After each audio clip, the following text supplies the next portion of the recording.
Bom,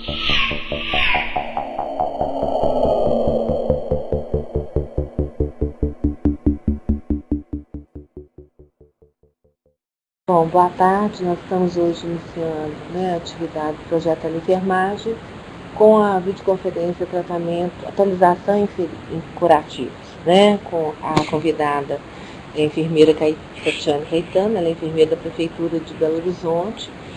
Boa tarde a todos. Para falar um pouco sobre o tema, é necessário primeiro estar expondo o que é uma ferida.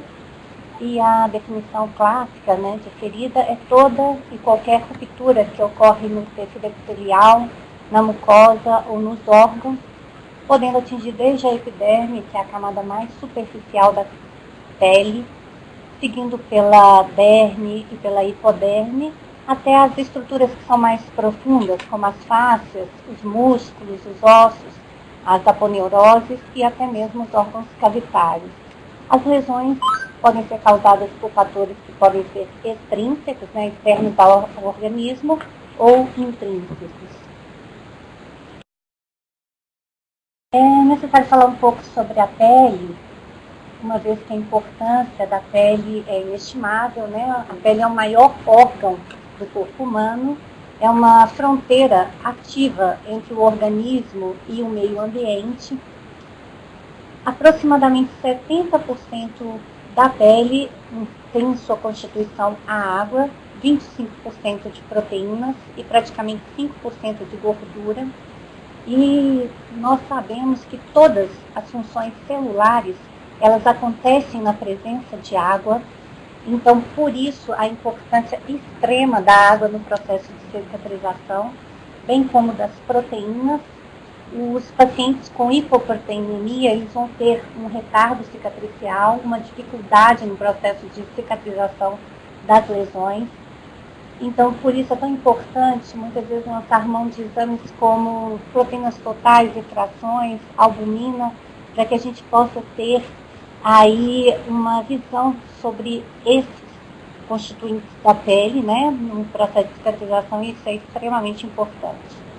E a água presente na pele, ela representa cerca de 20% do conteúdo total da água do corpo. E aí nós vemos a sua importância.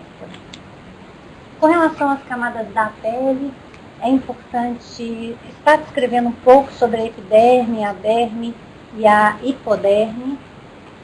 A epiderme é a camada mais superficial da pele, Essa epiderme, ela se renova a cada 20 ou a cada 30 dias e se renova proveniente das células que vêm da camada basal da pele. A epiderme é o local onde começa o processo de queratinização, ou seja, a queratina é uma proteína extremamente importante porque ela dá à pele a resistência e dá a impermeabilidade. Também a queratina, ela absorve uma parte da radiação ultravioleta e ela reflete também essa radiação. A melanina, que é uma proteína também presente na camada da epiderme, é que é responsável pela maior absorção da radiação. A epiderme é uma camada avascular, então nós não temos nem vasos sanguíneos e nem nervos na epiderme. Já a derme é a camada que nós costumamos chamá-la de camada ativa, ou camada viva da pele, Ela é altamente vascularizada e também possui nervos. Na derme, nós encontramos as fibras de colágeno, as fibras elásticas, as fibras reticulares, e é extremamente importante o colágeno que dá na cicatrização, porque o colágeno é responsável pela força têncil da cicatriz e é responsável pela resistência dessa cicatriz.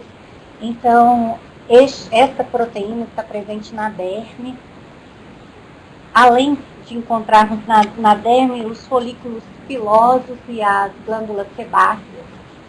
A derme, ela nutre indiretamente a epiderme, sem, contanto, penetrar na epiderme. E por fim nós temos a hipoderme.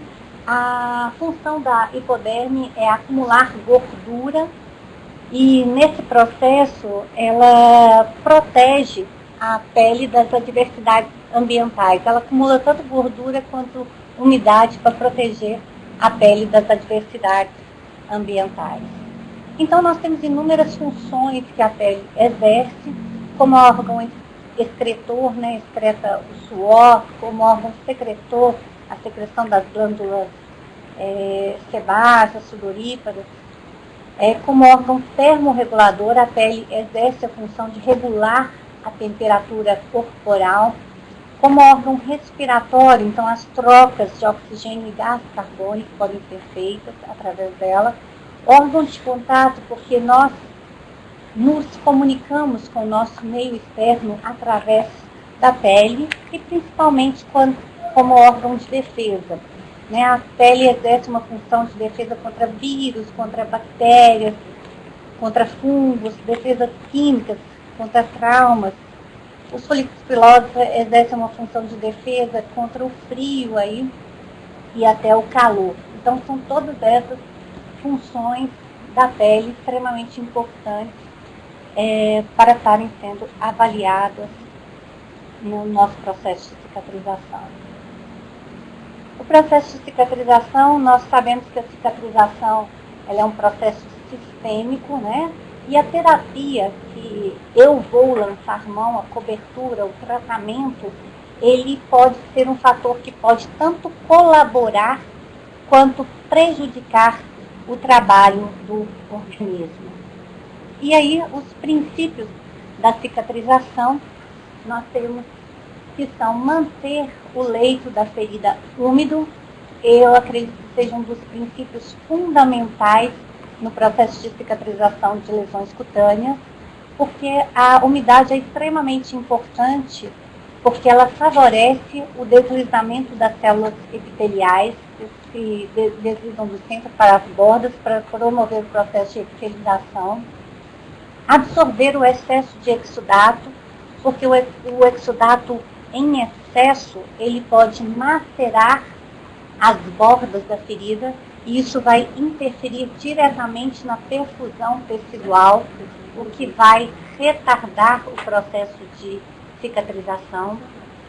Remover tecidos necróticos e corpos estranhos do leito da ferida, uma vez que as células, elas precisam do meio úmido para deslizar, e elas precisam de um tecido que seja viável.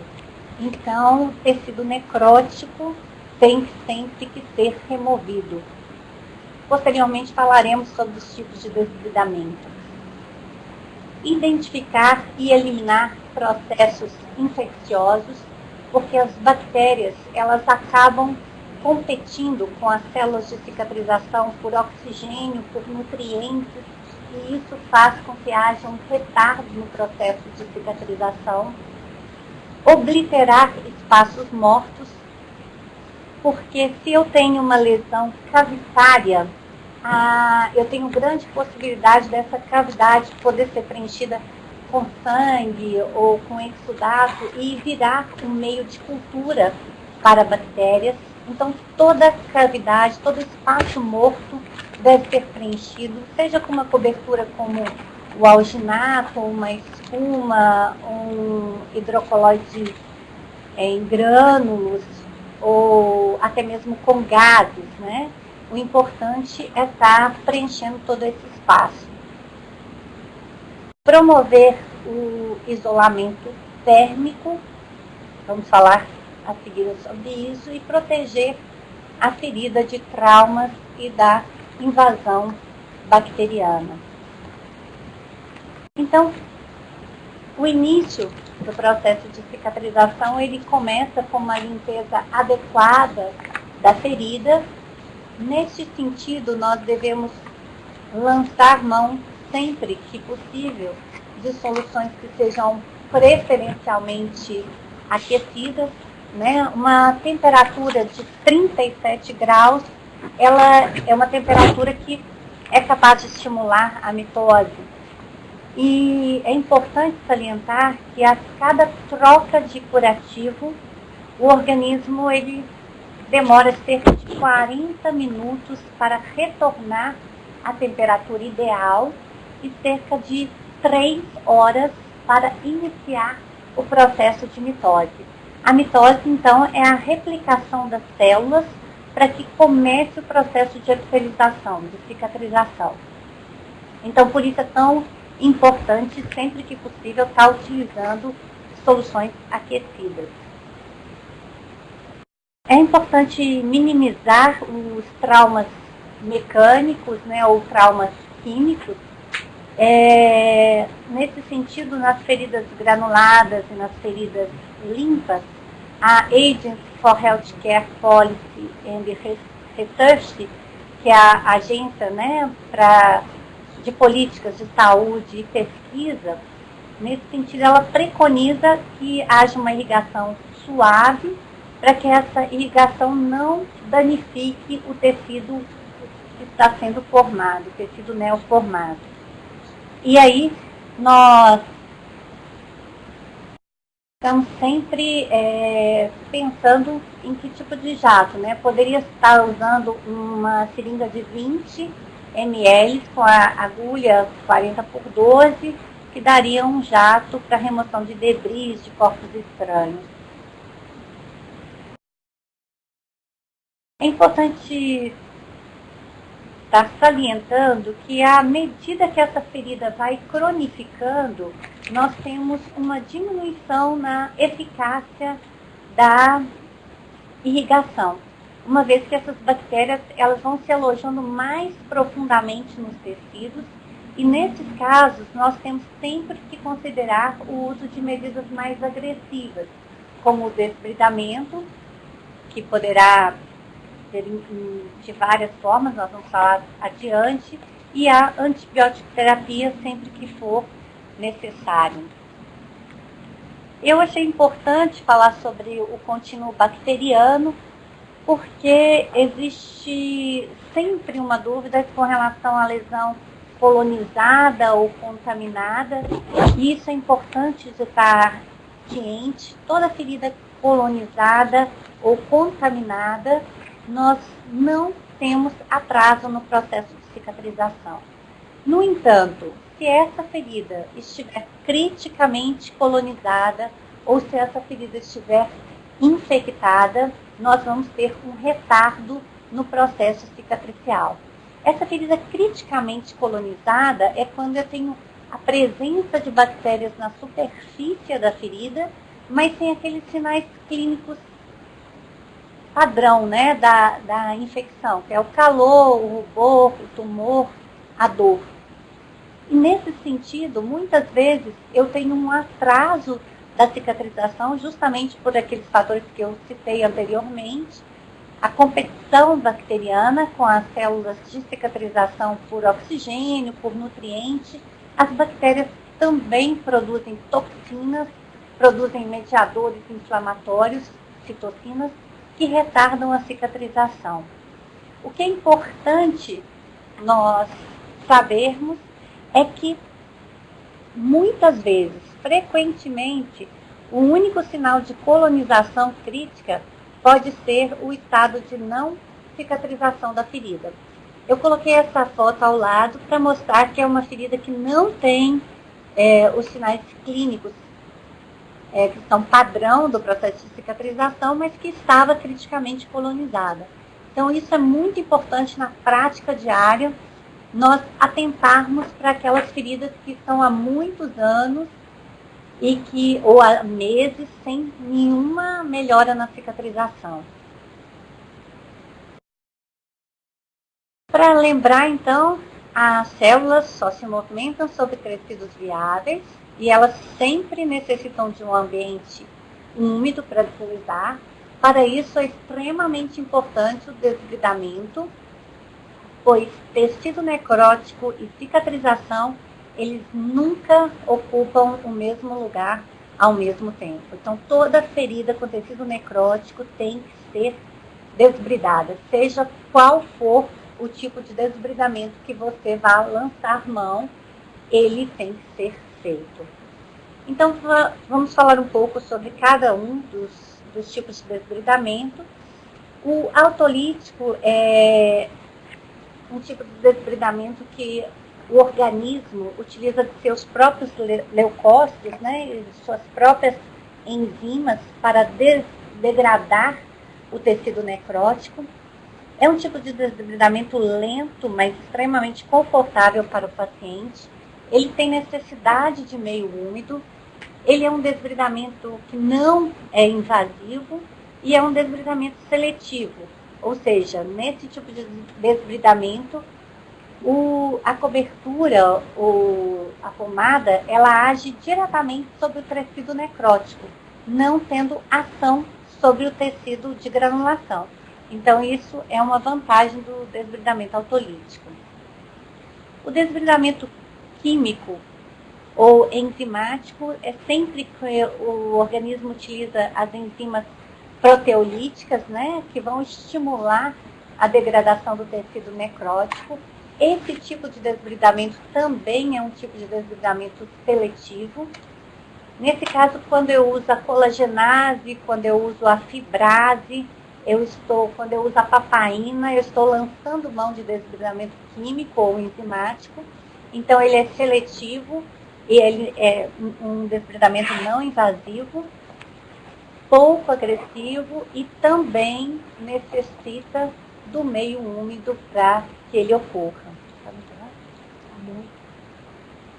O outro tipo de desbridamento é o desbridamento mecânico, né? Quando nós utilizamos a força física. Nesse tipo de desbridamento, é um tipo de desbridamento não seletivo, ou seja, quando eu lanço mão desse desbridamento, eu posso tanto remover tecidos necróticos, como eu posso remover o tecido neoformado, o tecido de granulação.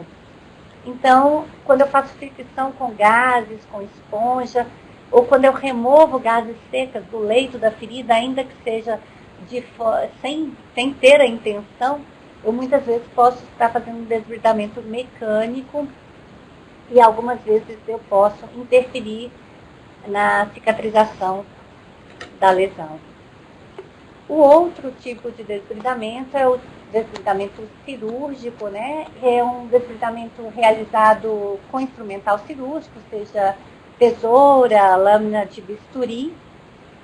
Ele é extremamente eficaz quando eu tenho necessidade de uma intervenção urgente no processo de cicatrização das lesões. Ele tem algumas desvantagens, porque ele pode levar o paciente a sentir muita dor, né? Pode ter sangramento importante. É um tipo de desbridamento que não é seletivo, ou seja, eu posso tanto remover tecido necrótico quanto tecido viável, mas tem as suas vantagens quando eu tenho necessidade de intervenção urgente. Por outro lado, eu tenho o desbridamento biológico, que no Brasil é muito pouco utilizado esse tipo de desbridamento, né? Nesse tipo de desbridamento, nós utilizamos uma larva, que é uma larva medicinal, uma larva de mosca medicinal. Essa larva, gente, é sempre larva estéril e sempre originária de criadores que são especializados para isso. E aqui no Brasil nós não temos esse tipo de terapêutica ainda sendo utilizada. Mas nesse tipo de desbridamento, nessa larvoterapia ou terapia larval, as larvas, né, as larvas derivadas de moscas, elas são conhecidas como biocirurgiões. Biocirurgia por quê? Porque elas limpam a ferida de maneira cirúrgica sem ferir as partes saudáveis. Por isso eu falo que esse desbridamento é um desbridamento seletivo.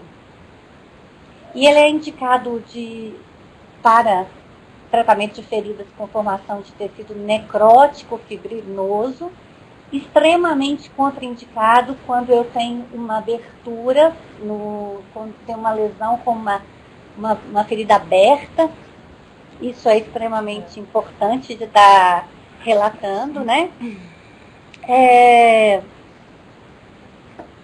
E no caso de feridas agudas, também nós temos uma contraindicação formal para o uso dessa terapêutica. Então, ele estaria mais indicado no pé diabético ou ainda para escaras, né? Úlcera de pressão com escara. Embora a gente tenha muito pouco esse tipo de desbridamento aqui no Brasil. Então, a agência, né, ela recomenda que qualquer tipo de tecido necrótico ele seja desbridado, desde que isso seja coincidente com as condições clínicas do paciente. Ou seja, eu jamais vou lançar mão de um desbridamento, principalmente um desbridamento cirúrgico, se clinicamente o paciente não tiver condições de ser submetido a esse procedimento. Eu posso incorrer no risco de uma iatrogenia, porque sempre que eu penso em desbridamento, eu tenho sempre que considerar as condições clínicas do paciente. Então, as exceções, né, seriam aquelas feridas isquêmicas com necrose seca. Nesse tipo de lesões, eu preciso melhorar as condições vasculares para que, posteriormente, eu possa pensar em desbridamento. As úlceras com escaras, né, poderia haver desconforto e dor, então eu tenho sempre que estar mediando quando é o momento e quando não é. E se as condições do paciente não forem boas, eu devo repensar sobre o meu desbridamento. Agora, falando sobre as coberturas, é importante que qualquer cobertura possa manter elevada a umidade entre a ferida e a cobertura que eu estou utilizando, né? Então, manutenção de meio úmido é princípio fundamental no processo de cicatrização. A cobertura ela deve remover o excesso de exudato, ou seja, se eu tenho uma lesão altamente exudativa, eu tenho que lançar mão de uma cobertura que seja absorvente. Porque se eu uso uma cobertura que não absorve a drenagem, eu corro o risco de macerar minha pele perilesional e, no entanto, retardar o processo de cicatrização. Toda cobertura deve permitir as trocas gasosas, deve manter o isolamento térmico, então a temperatura é extremamente importante no processo da mitose, da epitelização. Toda cobertura deve ser impermeável a bactérias, ela deve ser asséptica e deve permitir uma remoção sem traumas. Isso são os princípios fundamentais de qualquer cobertura. Quando eu falo em manter a ferida úmida, isso previne a desidratação do tecido.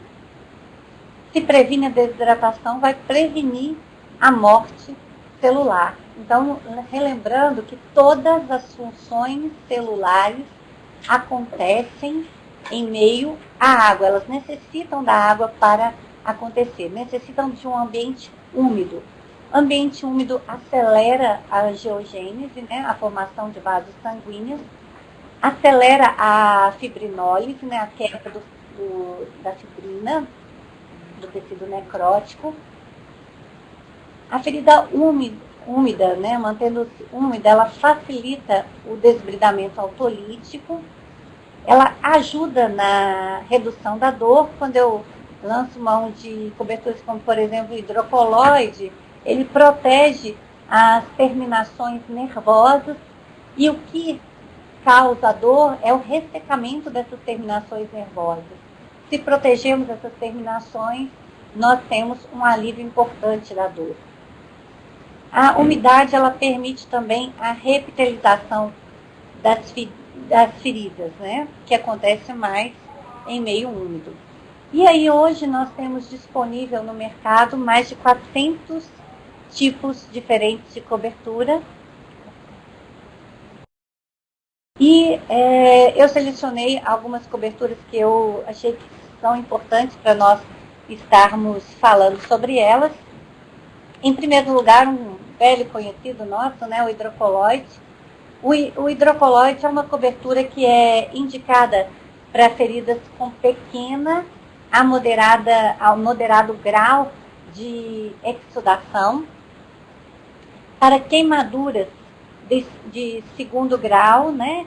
E no caso das feridas cavitárias, eu poderia estar usando este hidrocolóide, né? Que é um hidrocolóide em grânulo ou em pasta, que poderia estar sendo utilizado. O hidrocolóide, ele é contraindicado em feridas que estejam clinicamente infectadas e é contraindicado em queimaduras de terceiro grau. A composição do hidrocolóide, nós temos uma camada externa, que é formada por poliuretano, e temos uma camada interna, que é formada por gelatina, pectina e carboximetilcelulose sódica. O mecanismo de ação, o hidrocolóide ele age, tem uma ação de barreira, né? Ele age como barreira, ele estimula a angiogênese, estimula a síntese de colágeno e estimula o desbridamento autolítico, ele acelera o processo de granulação, ele absorve uma parte do exudato, né? E nesse processo de absorção é que acontece a formação de um gel. A troca deve ser feita sempre que a cobertura saturar, ou quando houver descolamento das bordas, ou no máximo a cada 7 dias. E o modo de usar: deve fazer a irrigação da lesão com jato de soro fisiológico, secar apenas as bordas, colocar a cobertura tendo-se o cuidado de deixar uma margem de, se possível, até 2 centímetros, para que quando esse gel for absorvido, a gente possa ter um local para esse gel extravasar. É importante lembrar que ele alivia a dor, é uma cobertura que não adere ao leito da ferida, tem a propriedade de ser autoaderente, então ela dispensa um curativo secundário. E esse gel amarelo que é produzido pelo hidrocolóide, a gente tem que ter muito cuidado, porque ainda hoje as pessoas algumas vezes confundem com secreção purulenta, correndo o risco de estar retirando a cobertura precocemente. E é importante ressaltar que às vezes pode ocorrer um odor desagradável quando se utiliza essa cobertura. O alginato de cálcio é uma cobertura que é utilizada para feridas abertas, sangrantes, feridas de moderado a alto grau de exudação e feridas com ou sem processos infecciosos. Ele é contraindicado para feridas pouco exudativas. Para poder utilizar nessas feridas, a gente teria que estar lançando mão de uma outra cobertura paralelamente, né? A sua composição, ele é composto por fibras que são derivadas de algas marrons, e essas fibras elas podem ter em sua composição os ácidos hialurônico ou ácido gluurônico, né? Manurônico também. E aí os íons cálcio e sódio. O mecanismo de ação, ele ocorre por troca iônica, ou seja, ocorre quando essa cobertura entra em contato com o exudato da lesão ou com sangue, ocorre que o sódio presente no exudato ou no sangue interage com o cálcio presente na cobertura, e essa interação favorece uma troca iônica, favorece a formação de um gel. Esse gel vai hidratar as terminações nervosas, vai favorecer o desbridamento autolítico, e esse curativo é altamente absorvente. Ele absorve até 18 vezes o seu conteúdo em fluidos. Então, por isso, a indicação para lesões de moderada a alta exudação. A troca, para feridas infectadas, eu devo trocar essa cobertura a cada 24 horas. Para feridas sangrantes, eu devo trocá-la a cada 48 horas. Ou para feridas altamente exudativas, eu devo trocar quando saturar. No caso, o modo de uso, eu devo colocar essa cobertura restrita ao leito da ferida, para que não ocorra maceração das bordas, né? Porque a absorção do alginato, ao contrário da carboximetilcelulose sódica, é uma absorção horizontal. Então, muitas vezes, se em contato com a pele íntegra, poderá macerar essa pele. Em lesões cavitárias, eu devo preencher toda a cavidade com essa cobertura, com alginato de cálcio. E nessa foto eu coloquei uma ponte, que no caso foi um paciente meu, eu fiz uma ponte com o próprio micropore. E quando eu faço essa ponte, eu tenho uma vantagem. Por quê? Porque se eu tenho uma lesão cavitária, eu vou ter milhões de miofibroblastos trabalhando no sentido de fazer a contração, que é a última fase, né, do processo de cicatrização, que a gente tem a primeira fase inflamatória, a segunda proliferativa e a terceira a fase de maturação remodelagem.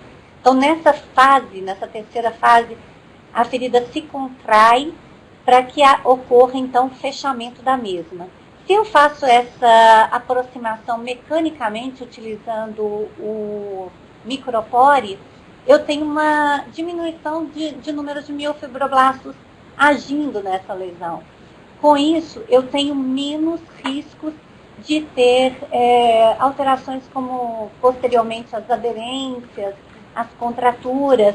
E é extremamente importante que a gente possa salientar que quando eu estou diante de um processo de cicatrização, eu devo pensar na cicatrização, devo pensar em manter a função do órgão que está sendo submetido à cicatrização.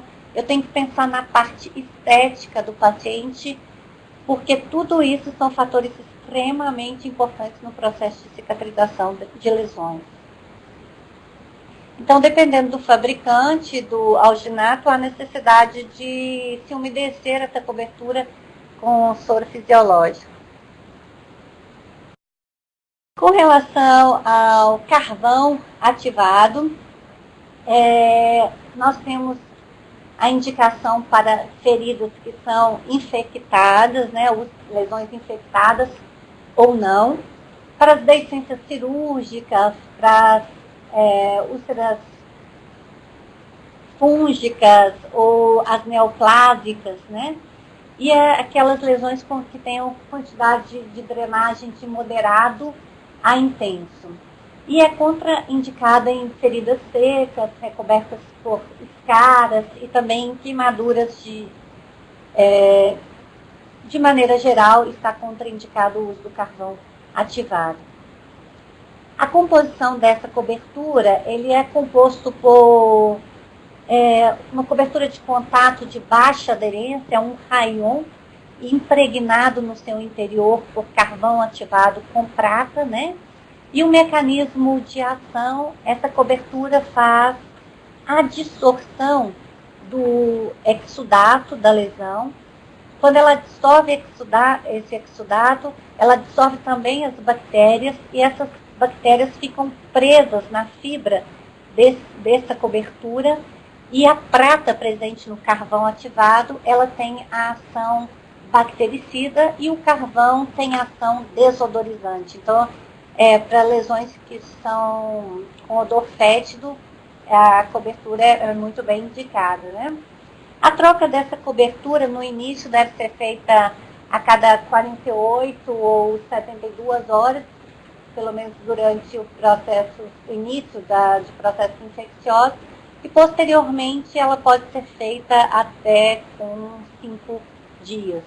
É importante salientar que nas úlceras pouco exudativas, né, nos casos de exposição osteotendinosa, ele estar contraindicado, principalmente devido à possibilidade de ressecamento do local da lesão. Quando eu tenho exposição óssea ou exposição de tendão, nesses casos, a hidratação ela é extremamente importante. Então, todas as vezes que eu estou diante de um tecido com tendão ou um tecido ósseo exposto, eu tenho que procurar a cobertura que me dá o maior grau de hidratação pelo maior tempo possível, porque isso vai ser extremamente de extrema importância para a cicatrização dessa lesão. O tendão, a gente tem que ter uma atenção especial, né? Porque se eu eventualmente esse tendão resseca, ele necrosa, muitas vezes o paciente pode ter uma perda funcional, dependendo da localização desse tendão. Então, esse tipo de lesão nós temos que ter um cuidado muito especial. O colágeno com o alginato, né, ele é uma cobertura que possui indicação para feridas limpas, feridas pouco exudativas, é extremamente contraindicado em lesões infectadas, né? A sua composição é o colágeno, que tem 90% nesse curativo, e mais 10% é de alginato. Nesse tipo de lesão, esse colágeno, o mecanismo de ação dele, esse colágeno, ele oferece uma resistência e oferece um apoio estrutural à proliferação celular, né? E o alginato age no sentido de controlar o exudato e manter a ferida úmida. Muitas vezes em pacientes que têm deficiência, pacientes idosos, aquelas úlceras vasculogênicas, alguns casos em que nós temos uma deficiência de produção de colágeno, é muito importante lançar mão dessa cobertura, porque aí esse colágeno ele vai ser absorvido pelo leito da ferida e vai servir de substrato, né, para a formação da camada basal da pele. A troca dessa cobertura deve ser em média de 48 a 72 horas, dependendo da exudação. Provavelmente, quando você for trocar, muitas vezes esse colágeno, né, essa cobertura já foi totalmente absorvida pelo organismo, mas é importante lembrar que ela tem uma ação residual, então ela é totalmente absorvida, mas ela continua agindo por até 48 ou 72 horas, dependendo do exudato. E aí ele pode, vocês estão vendo na foto, ele pode exceder as margens da lesão, sem, contanto, prejudicá-la. O hidrogel é uma outra cobertura que extremamente importante, né, no processo de cicatrização. Ele é indicado para feridas que tenham perda parcial, né, ou perda ou profundas, né, total. É utilizado para lesões com tecido necrótico, pode ser utilizado em queimaduras até mesmo de primeiro ou de segundo grau, melhora bastante a questão da dor. Ele é contraindicado para feridas infectadas. E a composição do hidrogel, ele é composto por um gel transparente com água e carboximetilcelulose sódica, e na grande maioria deles a gente tem o propileno glicol. Mas como a gente tem vários tipos de hidrogéis disponíveis no mercado, pode-se ter alguns que tenham outra composição, alguns têm em sua composição o próprio alginato de cálcio, então outros têm o alginato de cálcio e sódio. Então, existe uma variação extrema na composto. Com relação ao mecanismo de ação, essa cobertura, ela amolece o tecido desvitalizado, né, através do desbridamento autolítico, né, A água presente na cobertura, ela mantém a umidade dessa lesão por um tempo maior. A carboximetilcelulose sódica, ela vai facilitar a reidratação das células e vai facilitar o desbridamento, né? Vai auxiliar o organismo no desbridamento autolítico. E o propilenoglicol, ele vai estimular a liberação do exudato. Então, são esses os mecanismos de ação da cobertura. A troca, ela depende muito do fabricante, né? Nós temos hidrogéis que podem ser usados por até 72 horas. Nós temos hidrogéis que necessariamente tem que ter troca diária. Então, isso vai estar muito na dependência de qual tipo de cobertura que você vai estar utilizando. Né? E o modo de usar, a gente faz a irrigação da ferida com soro fisiológico, seca apenas as bordas e aplica uma camada fina de hidrogel no leito da ferida. O excesso da cobertura não é garantia de que vai hidratar por um maior tempo, mesmo porque se a gente coloca em excesso, a gente pode eventualmente macerar a pele perilesional e estar interferindo na perfusão tecidual. Então, tanto quando eu uso hidrogel, quando eu uso açúcar de azina de prata ou qualquer outra pomada, é sempre lançar a mão de uma camada fina da pomada, da cobertura. Vamos falar sobre a carboximetilcelulose sódica mais a prata, né, que é indicada para lesões que tenham moderada a alto grau de exudação. Então, pode ser utilizado em feridas infectadas ou não. E é uma cobertura contraindicada quando o paciente tem alergia a algum dos componentes da fórmula, né? O paciente alérgico à prata, por exemplo, ou à carboximetilcelulose, contraindica o uso dessa cobertura. Na sua composição, ele é composto pela carboximetilcelulose e é composto pela prata. No caso dessa cobertura, a prata aparece na forma iônica, diferente do alginato de cálcio, em que a prata, diferente do carvão ativado, em que a prata aparece na forma metálica, né? Então, existe essa diferença entre as duas coberturas. O mecanismo de ação, o que eu acredito ser muito importante dessa cobertura é que ela, quando entra em contato com o exudato, forma-se um gel.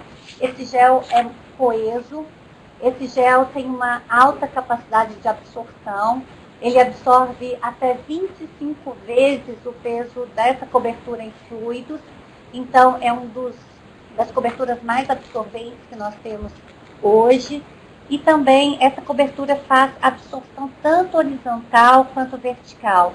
E isso é extremamente importante porque quando eu tenho uma cobertura que faz absorção vertical do exudato, ela me libera as bordas, ou seja, ela permite que as minhas bordas fiquem íntegras, fiquem intactas. Então ela não macera as bordas.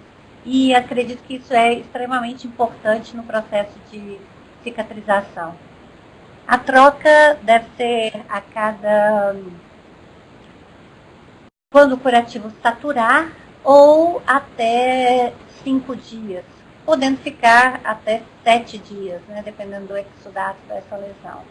Então, o modo de usar, ela pode ser colocada para além das bordas da ferida, sem, contanto, ter prejuízo da pele perilesional. Isso é extremamente importante.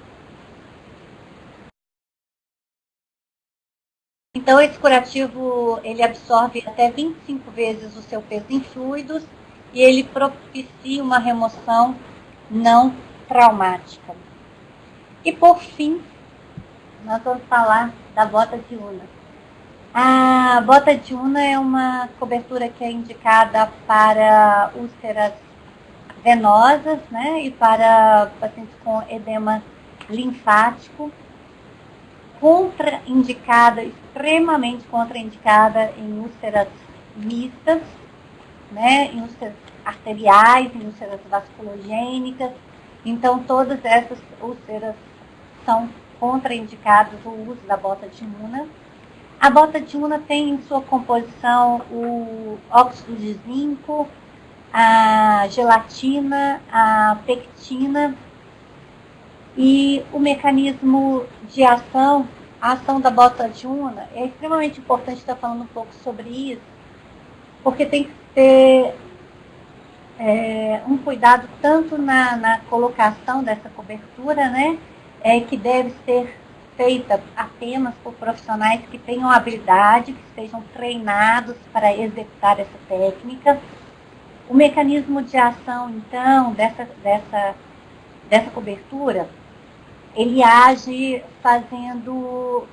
Quando o paciente deambula, ocorre, então, uma contração ao nível da panturrilha, e essa contração ali vai estimular o retorno venoso para que a gente tenha um maior aporte sanguíneo para que haja cicatrização da lesão.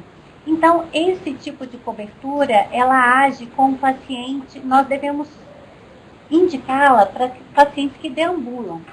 Se um paciente é acamado, eu tenho uma contraindicação do uso. Por quê? Porque o mecanismo de ação dela é quando o paciente deambula, que ele vai contrair para favorecer o retorno. E a troca dessa cobertura pode ser com até 7 dias. Eu, particularmente, troco com, aí, em média, 4 dias. Eu acredito que mais do que isso, acaba que a gente pode correr um risco de exudar que extravasa por causa da indicação para úlceras venosas, que nós sabemos que são extremamente exudativas. Então, a gente deve ter um certo critério para poder deixar os 7 dias. Né? Na fase final de cicatrização, muitas vezes eu consigo deixar os 7 dias, mas no início é importante fazer trocas mais frequentes. Né? Então, para utilizar essa bota, é importante eu pedir para o paciente que ele fique com o pé, o dorso, flexão, e então começar a fazer, né, o fechamento da lesão. Normalmente eu utilizo a técnica em 8, eu acredito que ela é uma técnica mais efetiva, mas pode ser feito um enfaixamento em espiral também, se você não tiver tanta habilidade com a técnica em 8, né? O em espiral também é efetivo. A gente deve deixar aí cerca de 75% da faixa, né, da atadura. E então, sobre a bota de Una, o que é importante saber é isso. Deixando novamente o meu e-mail. Se alguém tiver alguma dúvida ou quiser entrar em contato, será um prazer. Muito obrigada.